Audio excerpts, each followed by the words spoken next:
So hi, this is Lisa again. I'm still trying to heal from narcissistic abuse, and it's very hard. It's not going well. It's going slow.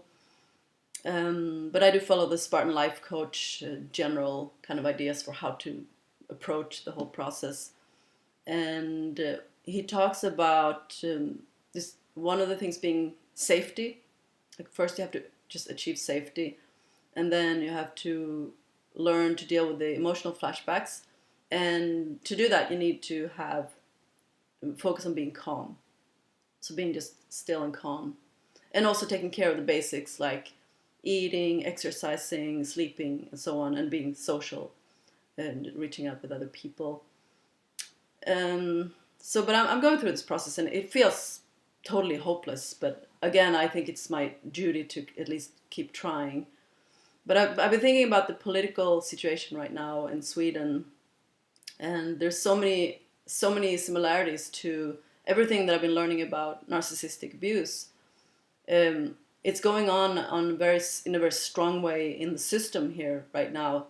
So it's a very difficult place to try to heal, because whenever I reach out to the society around me, I'm met with narcissistic abuse, at least from the institutions, and also in the general politically correct climate where you just have to watch every word you're saying, and people are reacting very strongly against words, but they're not reacting against the violence that's going on in the world.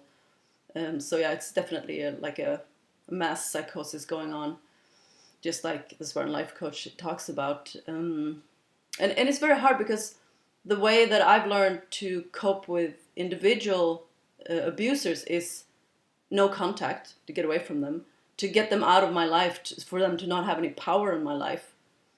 But when it comes to the healthcare system or the tax system, whatever, you can't just cut the healthcare system completely out of your life. I mean, I try to minimize the contact I have with them, but it's impossible to completely cut them out. And they certainly have a lot of power in your life, especially when you do have illness. I have several diseases, both like diagnosis, both physical and emotional. So it's not an easy task to do. But I'm thinking also, and what I'm seeing is, of course, that as a country, we haven't had. Sweden is very codependent. We haven't had these boundaries. The ego boundaries haven't been safe and secure. We have no idea who we've let into our lives, So that's a major problem, and I'm also thinking about how to solve it on like a bigger scale, but not just the personal scale, but also like the Swedish bigger scale would be safety first. We have to get safety back, and it seems to me right now that in Sweden the politicians are reacting very much like an abused partner, where like a codependent partner like me, where when I was met with violence and cruelty, I would meet that with more love. I give more love. I give more. I'm nicer. I fold. I'll obey more. I'll be better. And then more violence. And okay, I'm sorry. It's probably my fault. So it's not, obviously that's just not the way to do it. We know that now. I know that now. It's like the way to do it is to say non-serviam and to find safety. And that means to achieve new set boundaries, and it's a very painful process. Like I have not been in any way more happy since I said non-serviam. I haven't, and it's been 3 years now, and it's very hard, and I can't say in any positive come from it, except for physically I'm technically alive, so it's a hard thing. But I think that Sweden would have to go through the same process of saying, well, safety first and being calm, and so that our population could be calm, because everyone in Sweden is stressed right now. Even people that are saying there's no problem, they're also stressed. They're showing symptoms clearly of stress. Even just defending that there's no problem must be stressful for them.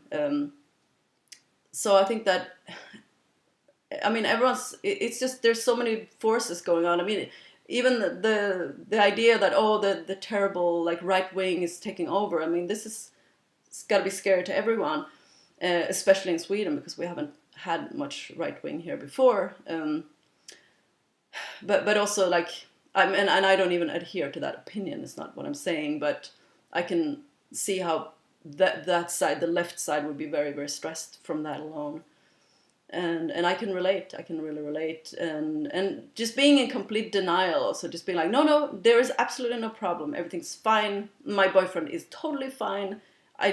Not a problem. Because once I had to accept that there is a problem, and the problem is major, and I have no control over it, and I have to just, my only option is to say non-serviam, then that's really painful. It's horrible. It's like, I would so much prefer to be in an abusive relationship. I would way prefer it.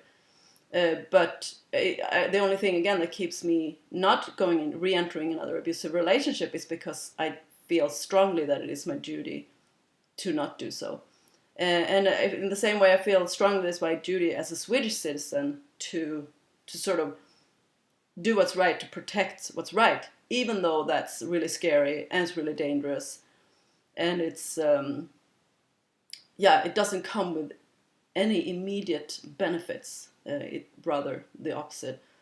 And I just have to, I'm just sharing my thoughts about this because I think it's very relevant, and it's been affecting the way I view the world so much. I mean, everything has completely changed for me since I started realizing this thing about the malignant personality disorders, and how they cannot heal by more love. It's just not possible. Giving more, being more loving, it's never going to work. It is just never going to work.